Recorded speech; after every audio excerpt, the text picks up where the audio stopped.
Father Brown was walking home from Mass on a white, weird morning when the mists were slowly lifting, one of those mornings when the very element of light appears as something mysterious and new. The scattered trees outlined themselves more and more out of the vapour, as if they were first drawn in grey chalk and then in charcoal. At yet more distant intervals appeared the houses upon the broken fringe of the suburb. Their outlines became clearer and clearer until he recognised many in which he had had chance acquaintances, and many more the names of whose owners he knew. But all the windows and doors were sealed. None of the people were of the sort that would be up at such a time, or still less on such an errand. But as he passed under the shadow of one handsome villa with verandahs and wide, ornate gardens, he heard a noise that made him almost involuntarily stop. It was the unmistakable noise of a pistol or carbine or some light firearm discharged. But it was not this that puzzled him most. The first full noise was immediately followed by a series of fainter noises, as he counted them about 6. He supposed it must be the echo, but the odd thing was that the echo was not in the least like the original sound. It was not like anything else that he could think of. The 3 things nearest to it seemed to be the noise made by siphons of soda water, one of the many noises made by an animal, and the noise made by a person attempting to conceal laughter, none of which seemed to make much sense. Father Brown was made of 2 men. There was a man of action, who was as modest as a primrose and as punctual as a clock, who went his small round of duties and never dreamed of altering it. There was also a man of reflection, who was much simpler but much stronger, who could not easily be stopped, whose thought was always, in the only intelligent sense of the word, free thought. He could not help even unconsciously asking himself all the questions that there were to be asked, and answering as many of them as he could. All that went on like his breathing or circulation, but he never consciously carried his actions outside the sphere of his own duty, and in this case the 2 attitudes were aptly tested. He was just about to resume his trudge in the twilight, telling himself it was no affair of his, but instinctively twisting and untwisting 20 theories about what the odd noises might mean. Then the grey skyline brightened into silver, and in the broadening light he realised that he had been to the house which belonged to an Anglo-Indian major named Putnam, and that the major had a native cook from Malta who was of his communion. He also began to remember that pistol shots are sometimes serious things, accompanied with consequences with which he was legitimately concerned. He turned back and went in at the garden gate, making for the front door. Halfway down one side of the house stood out a projection like a very low shed. It was, as he afterwards discovered, a large dustbin.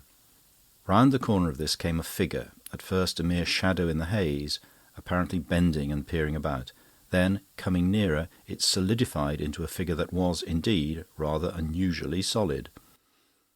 Major Putnam was a bald-headed, bull-necked man, short and very broad, with one of those rather apoplectic faces that are produced by a prolonged attempt to combine the Oriental climate with the Occidental luxuries. But the face was a good-humoured one, and even now, though evidently puzzled and inquisitive, wore a kind of innocent grin. He had a large palm-leaf hat on the back of his head, suggesting a halo that was by no means appropriate to the face, but otherwise he was clad only in a very vivid suit of striped scarlet and yellow pyjamas, which, although glowing enough to behold, must have been, on a fresh morning, pretty chilly to wear. He had evidently come out of his house in a hurry, and the priest was not surprised when he called out without further ceremony, "Did you hear that noise?" "Yes," answered Father Brown. "I thought I'd better look in case anything was the matter." The Major looked at him rather queerly with his good-humoured gooseberry eyes. "What do you think the noise was?" he asked. "Sounded like a gun or something," replied the other with some hesitation, "but it seemed to have a singular sort of echo." The Major was still looking at him quietly but with protruding eyes when the door was flung open releasing a flood of gaslight on the face of the fading mist. And another figure in pyjamas sprang or tumbled out into the garden. The figure was much longer, leaner, and more athletic. The pyjamas, though equally tropical, were comparatively tasteful, being of white with a light lemon-yellow stripe. The man was haggard but handsome, more sunburned than the other. He had an aquiline profile and rather deep sunken eyes, and a slight air of oddity arising from the combination of coal-black hair with a much lighter moustache. All this Father Brown absorbed in detail more at leisure. For the moment he only saw one thing about the man, which was the revolver in his hand. "Cray!" exclaimed the Major, staring at him. "Did you fire that shot?" "Yes, I did," retorted the black-haired gentleman hotly. "And so would you in my place, if you were chased everywhere by devils and nearly—" The Major seemed to intervene rather hurriedly. "This is my friend, Father Brown," he said, and then to Brown, "And I don't know whether you've met Colonel Cray of the Royal Artillery?" "I've heard of him, of course," said the priest innocently. Did you hit anything?" "I thought so," answered Cray with gravity. "Did he," asked Major Putnam in a lowered voice, "did he fall or cry out or anything?" Colonel Cray was regarding his host with a strange and steady stare. "I'll tell you exactly what he did," he said. "He sneezed." Father Brown's hand went halfway to his head with the gesture of a man remembering somebody's name. He knew now what it was that was neither soda water nor the snorting of a dog. "Well," ejaculated the staring Major, "I never heard before that a service revolver was a thing to be sneezed at." "Nor I," said Father Brown faintly. "It's lucky you didn't turn your artillery on him, or you might have given him quite a bad cold." Then, after a bewildered pause, he said, "Was it a burglar?" "Let's go inside," said Major Putnam rather sharply, and led the way into his house. The interior exhibited a paradox often to be marked in such morning hours, that the rooms seemed brighter than the sky outside, even after the Major had turned off the one gaslight in the front hall. Father Brown was surprised to see the whole dining table set out as for a festive meal, with napkins in their rings and wine-glasses of some 6 unnecessary shapes set beside every plate. It was common enough at that time of the morning to find the remains of a banquet overnight, but to find it freshly spread so early was unusual. While he stood wavering in the hall, Major Putnam rushed past him and sent a raging eye over the whole oblong of the tablecloth. At last he spoke, spluttering. "All the silver gone," he gasped. "Fish knives and forks gone. Old cruet stand gone. Even the old silver cream jug gone. And now, Father Brown, I'm ready to answer your question of whether it was a burglar." "They're simply a blind," said Cray stubbornly. "I know better than you why people persecute this house. I know better than you why—" The Major patted him on the shoulder with a gesture almost peculiar to the soothing of a sick child, and said, "It was a burglar. Obviously it was a burglar." "A burglar with a bad cold," observed Father Brown. "That might assist you to trace him in the neighbourhood."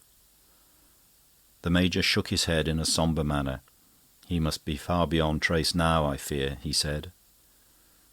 Then, as the restless man with the revolver turned again towards the door in the garden, he added in a husky, confidential voice, "I doubt whether I should send for the police, for fear my friend here has been a little too free with his bullets and got on the wrong side of the law. He's lived in very wild places, and, to be frank with you, I think he sometimes fancies things." "I think you once told me," said Brown, "that he believes some Indian secret society is pursuing him." Major Putnam nodded, but at the same time shrugged his shoulders. "I suppose we'd better follow him outside," he said. "I don't want any more, shall we say, sneezing."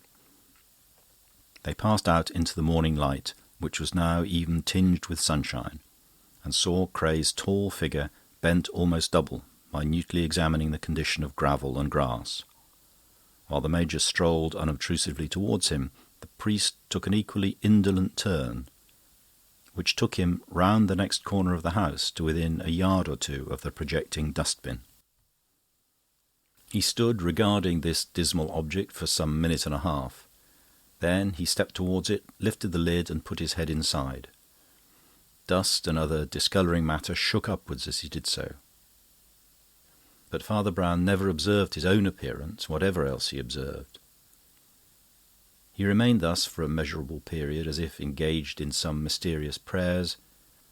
Then he came out again with some ashes on his hair and walked unconcernedly away. By the time he came round to the garden door again, he found a group there which seemed to roll away morbidities as the sunlight had already rolled away the mists. It was in no way rationally reassuring, it was simply broadly comic, like a cluster of Dickens characters. Major Putnam had managed to slip inside and plunge into a proper shirt and trousers, with a crimson cummerbund and a light square jacket over all. Thus normally set off, his red, festive face seemed bursting with a commonplace cordiality. He was indeed emphatic, but then he was talking to his cook, the swarthy son of Malta, whose lean, yellow, and rather careworn face contrasted quaintly with his snow-white cap and costume. The cook might well be careworn, for cookery was the Major's hobby. He was one of those amateurs who always know more than the professional. The only other person he even admitted to be a judge of an omelette was his friend Cray. And as Brown remembered this, he turned to look for the other officer. In the new presence of daylight and people clothed and in their right mind, the sight of him was rather a shock.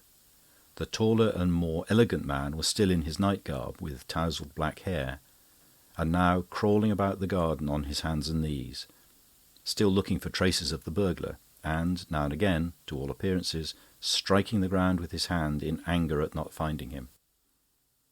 Seeing him thus quadrupedal in the grass, the priest raised his eyebrows rather sadly, and for the first time guessed that "fancies things" might be a euphemism.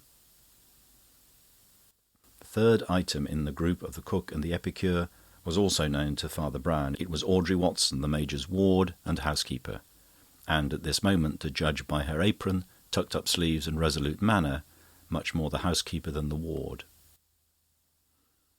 "It serves you right," she was saying. "I always told you not to have that old-fashioned cruet stand." "I prefer it," said Putnam placably. "I'm old-fashioned myself, and the things keep together." "And vanish together, as you see," she retorted. "Well, if you're not going to bother about the burglar, I shouldn't bother about the lunch. It's Sunday, and we can't send for vinegar and all that in the town. And you Indian gentlemen can't enjoy what you call a dinner without a lot of hot things. I wish to goodness now you hadn't asked Cousin Oliver to take me to the musical service. It isn't over till 12:30, and the Colonel has to leave by then. I don't believe you men can manage alone." "Oh, yes, we can, my dear," said the Major, looking at her very amiably. "Marco has all the sauces, and we've often done ourselves well in very rough places, as you might know by now. And it's time you had a treat, Audrey. You mustn't be a housekeeper every hour of the day. And I know you want to hear the music." "I want to go to church," she said, with rather severe eyes.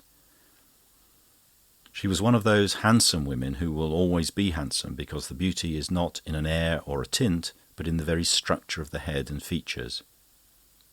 But though she was not yet middle-aged, and her auburn hair was of a Titianesque fullness in form and colour, there was a look in her mouth and around her eyes which suggested that some sorrows wasted her, as winds waste at least the edges of a Greek temple. For indeed, the little domestic difficulty of which she was now speaking so decisively was rather comic than tragic. Father Brown gathered from the course of the conversation that Cray, the other gourmet, had to leave before the usual lunch-time, but that Putnam, his host, not to be done out of a final feast with an old crony, had arranged for a special déjeuner to be set out and consumed in the course of the morning, while Audrey and other graver persons were at morning service. She was going there under the escort of a relative and old friend of hers, Dr. Oliver Oman, who, though a scientific man of a somewhat bitter type, was enthusiastic for music, and would go even to church to get it. There was nothing in all this that could conceivably concern the tragedy in Miss Watson's face, and by a half-conscious instinct Father Brown turned again to the seeming lunatic grubbing about in the grass. When he strolled across to him, the black, unbrushed head was lifted abruptly, as if in some surprise at his continued presence. And indeed, Father Brown, for reasons best known to himself, had lingered much longer than politeness required, or even, in the ordinary sense, permitted. "Well," cried Cray, with wild eyes, "I suppose you think I'm mad like the rest." "I have considered the thesis," answered the little man composedly, "and I incline to think you are not." "What do you mean?" snapped Cray quite savagely. "Real madmen," explained Father Brown, "always encourage their own morbidity. They never strive against it. But you are trying to find traces of the burglar. Even when there aren't any, you are struggling against it. You want what no madman ever wants. And what is that? You want to be proved wrong," said Father Brown. During the last words, Cray had sprung or staggered to his feet and was regarding the cleric with agitated eyes. "By hell, but that is a true word," he cried. "They're all at me here that the fellow was only after the silver, as if I shouldn't be only too pleased to think so. She's been at me," and he tossed his tousled black head towards Audrey. But the other had no need of the direction. "She's been at me today about how cruel I was to shoot a poor harmless housebreaker, and how I have the devil in me against poor harmless natives. But I was a good-natured man once, as good-natured as Putnam." After a pause he said, "Look here, I've never seen you before, but you shall judge of the whole story. Old Putnam and I were friends in the same mess, but owing to some accidents on the Afghan border, I got my command much sooner than most men. Only we were both invalided home for a bit. I was engaged to Audrey out there, and we all travelled back together. But on the journey back, things happened, curious things. The result of them was that Putnam wants it broken off, and even Audrey keeps it hanging on, and I know what they mean. I know what they think I am. So do you. Well, these are the facts. The last day we were in an Indian city, I asked Putnam if I could get some Trichinopoly cigars. He directed me to a little place opposite his lodgings. I've since found he was quite right, but opposite is a dangerous word when one decent house stands opposite 5 or 6 squalid ones, and I must have mistaken the door. It opened with difficulty, and then only on darkness. But as I turned back, the door behind me sank back and settled into its place with a noise of innumerable bolts.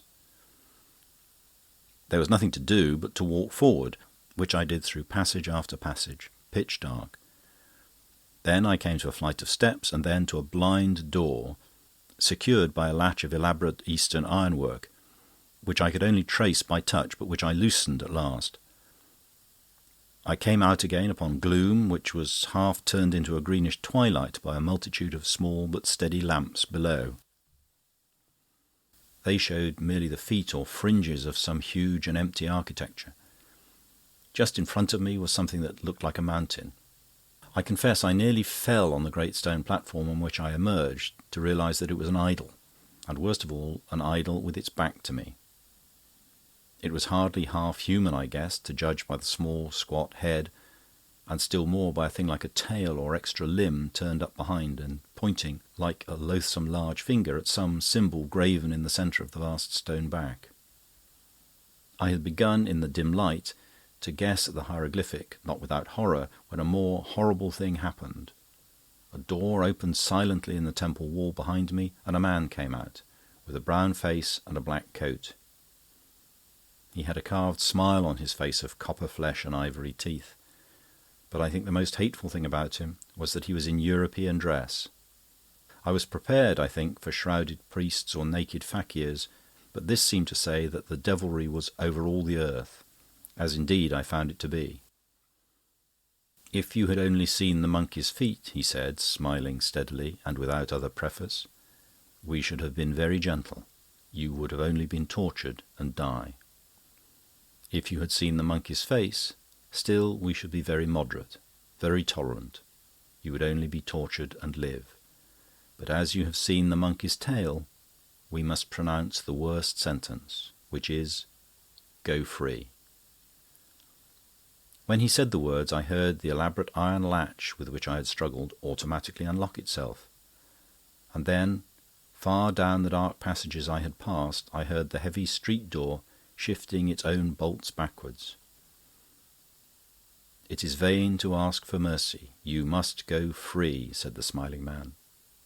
"Henceforth a hair shall slay you like a sword, and a breath shall bite you like an adder. Weapons shall come against you out of nowhere, and you shall die many times."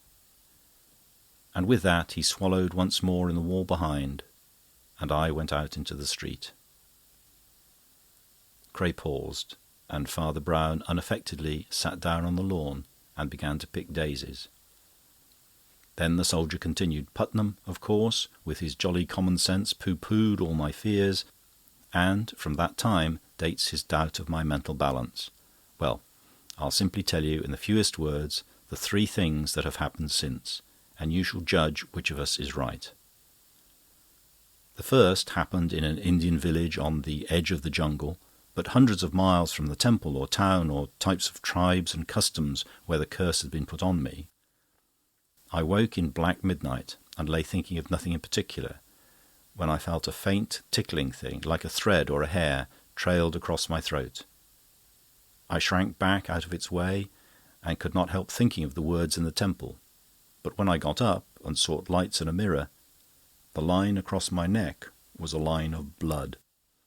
The second happened in a lodging in Port Said, later, on our journey home together. It was a jumble of tavern and curiosity shop, and though there was nothing there remotely suggesting the cult of the monkey, it is, of course, possible that some of its images or talismans were in such a place. Its curse was there anyhow. I woke again in the dark with a sensation that could not be put in colder or more literal words than that a breath bit like an adder. Existence was an agony of extinction. I dashed my head against walls until I dashed it against a window, and fell, rather than jumped, into the garden below. Putnam, poor fellow, who had called the other thing a chance scratch, was bound to take seriously the fact of finding me half insensible on the grass at dawn. But I fear it was my mental state he took seriously, and not my story. The third happened in Malta. We were in a fortress there, and as it happened our bedrooms overlooked the open sea, which almost came up to our window-sills, save for a flat white outer wall as bare as the sea. I woke up again, but it was not dark. There was a full moon as I walked to the window. I could have seen a bird on the bare battlement or a sail on the horizon. What I did see was a sort of stick or branch circling, self-supported, in the empty sky. It flew straight in at my window and smashed the lamp beside the pillow I had just quitted. It was one of those queer-shaped war clubs some Eastern tribes use, but it had come from no human hand.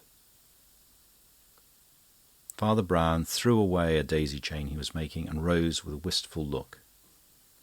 "Has Major Putnam," he asked, "got any Eastern curios, idols, weapons, and so on, from which one might get a hint?"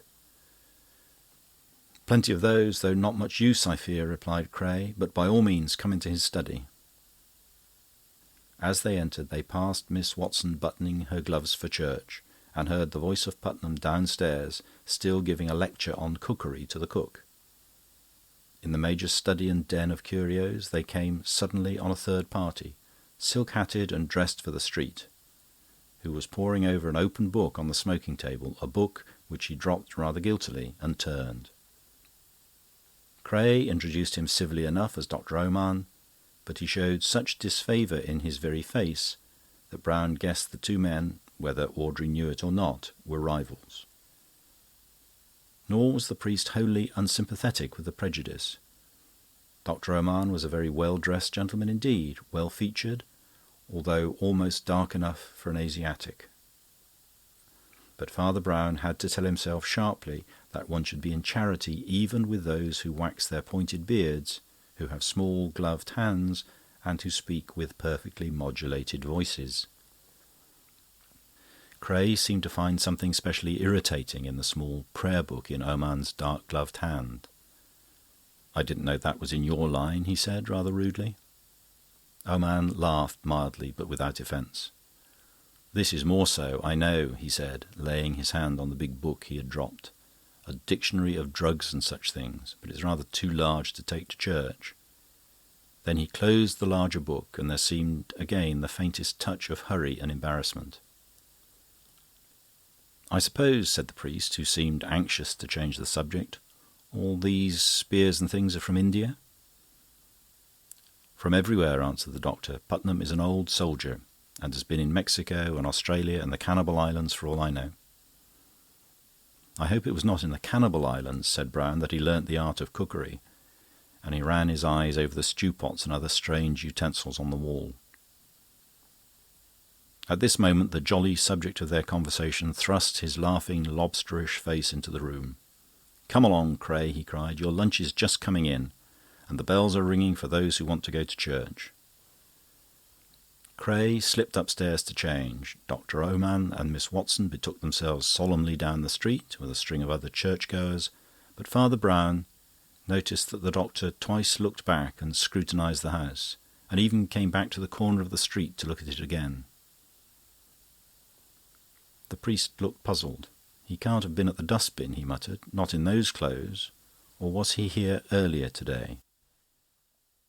Father Brown, touching other people, was as sensitive as a barometer. But today he seemed about as sensitive as a rhinoceros. By no social law, rigid or implied, could he be supposed to linger round the lunch of the Anglo-Indian friends. But he lingered, covering his position with torrents of amusing but quite needless conversation. He was the more puzzling because he did not seem to want any lunch. As one after another of the most exquisitely balanced kedgeree of curries, accompanied with their appropriate vintages, were laid before the other two, he only repeated that it was one of his fast days, and munched a piece of bread and sipped and then left untasted a tumbler of cold water. His talk, however, was exuberant. "I'll tell you what I'll do for you," he cried. "I'll mix you a salad. I can't eat it, but I'll mix it like an angel. You've got a lettuce there." "Unfortunately, it's the only thing we have got," answered the good-humoured Major. "You must remember that mustard, vinegar, oil, and so on vanished with the cruet and the burglar." "I know," replied Brown rather vaguely. "That's what I've always been afraid would happen. That's why I always carry a cruet stand about with me. I'm so fond of salads." And, to the amazement of the two men, he took a pepper-pot out of his waistcoat pocket and put it on the table. "I wonder why the burglar wanted mustard too," he went on, taking a mustard pot from another pocket. "A mustard plaster, I suppose, and vinegar," producing that condiment. "Haven't I heard something about vinegar and brown paper? As for oil, which I think I put in my left..." His garrulity was an instant arrested, for, lifting his eyes, he saw what no one else saw, the black figure of Dr. Oman standing on the sunlit lawn and looking steadily into the room. Before he could quite recover himself, Cray had cloven in. "You're an astounding card," he said, staring. "I shall come and hear your sermons if they're as amusing as your manners." His voice changed a little, and he leaned back in his chair. "Oh, there are sermons in a cruet stand too," said Father Brown, quite gravely. "Have you heard of faith like a grain of mustard seed, or charity that anoints with oil? And as for vinegar, can any soldiers forget that solitary soldier who, when the sun was darkened..." Colonel Cray leaned forward a little and clutched the tablecloth. Father Brown, who was making the salad, tipped 2 spoonfuls of the mustard into the tumbler of water beside him, stood up and said in a new, loud and sudden voice, "Drink that!" At the same moment the motionless doctor in the garden came running, and bursting open a window cried, "Am I wanted? Has he been poisoned?" "Pretty near," said Brown, with the shadow of a smile, for the emetic had very suddenly taken effect, and Cray lay in a deck-chair, gasping as for life, but alive. Major Putnam had sprung up, his purple face mottled. "A crime!" he cried hoarsely. "I'll go for the police." The priest could hear him dragging down his palm-leaf hat from the peg and tumbling out of the front door. He heard the garden gate slam. But he only stood looking at Cray, and after a silence said quietly, "I shall not talk to you much, but I will tell you what you want to know. There is no curse on you. The temple of the monkey was either a coincidence or part of the trick. The trick was the trick of a white man. There is only one weapon that will bring blood with that mere feathery touch, a razor held by a white man. There is one way of making a common room full of invisible, overpowering poison: turning on the gas, the crime of a white man. And there is only one kind of club that can be thrown out of a window, turn in mid-air, and come back to the window next to it. The Australian boomerang. You'll see some of them in the Major's study." With that he went outside and spoke for a moment to the doctor. The moment after, Audrey Watson came rushing into the house and fell on her knees beside Cray's chair. He could not hear what they said to each other, but their faces moved with amazement, not unhappiness. The doctor and the priest walked slowly towards the garden gate. "I suppose the Major was in love with her too," he said with a sigh. And when the other nodded, observed, "You were very generous, Doctor. You did a fine thing. But what made you suspect?" "A very small thing," said our man, "but it kept me restless in church till I came back to see that all was well. That book on his table was a work on poisons, and was put down open at the place where it stated that a certain Indian poison, though deadly and difficult to trace, was particularly easily reversible by the use of the commonest emetics. I suppose he read that at the last moment, and remembered that there were emetics in the cruet stand," said Father Brown. "Exactly. He threw the cruet in the dustbin, where I found it, along with other silver, for the sake of a burglary blind. But if you took that pepper pot I put on the table, you'll see a small hole. That's where Cray's bullet struck, shaking up the pepper and making the criminal sneeze." There was a silence. Then Dr. Armand said grimly, "The Major is a long time looking for the police." "Or the police in looking for the Major," said the priest. "Well, good-bye."